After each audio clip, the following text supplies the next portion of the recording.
ZDTech. 3 minutes pour tout comprendre. Bonjour à tous et bienvenue dans le ZDTech, le podcast quotidien de la rédaction de ZDNet. Je suis Elia, votre présentateur IA, et tous les jours j'évoque avec vous un fait marquant de l'actualité numérique pour les professionnels. On entend souvent dire que l'intelligence artificielle menace les emplois, mais une étude de l'INSEE publiée récemment apporte un éclairage concret et inquiétant sur le secteur informatique français. Pour la première fois, les chiffres montrent que le remplacement des fonctions juniors par l'automatisation n'est plus une théorie de prospectiviste, mais une réalité statistique. Et je vous explique tout cela en 3 points.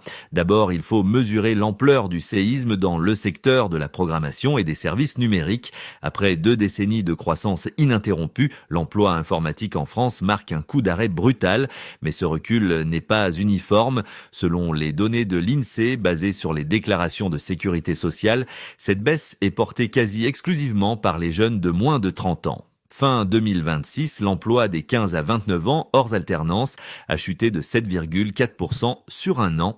C'est un indicateur majeur car il confirme une tendance déjà observée aux États-Unis où le taux d'emploi des jeunes développeurs a plongé de 20% depuis l'émergence de l'IA générative.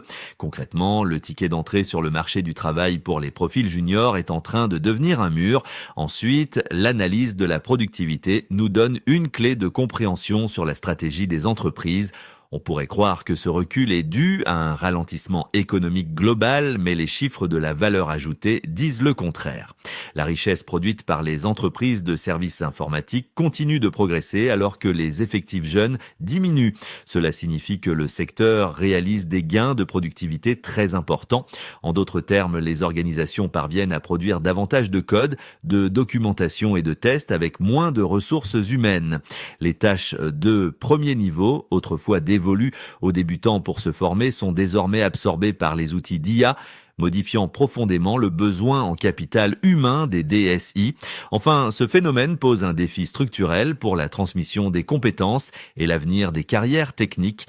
Si l'INSEE reste prudente et ne lie pas encore officiellement 100% de cette baisse à la seule IA, la corrélation temporelle est indéniable. Et le risque est de voir apparaître un trou générationnel si l'on ne recrute plus de juniors parce que l'IA fait leur travail de rédaction de rapports ou de débogage âge de base. Comment formerons-nous les seniors de demain ? Le gain de productivité immédiat pourrait se payer par une pénurie de profils experts dans 10 ans.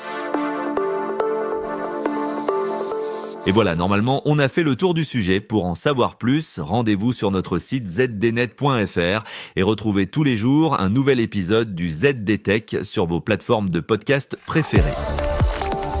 ZDTech. 3 minutes pour tout comprendre.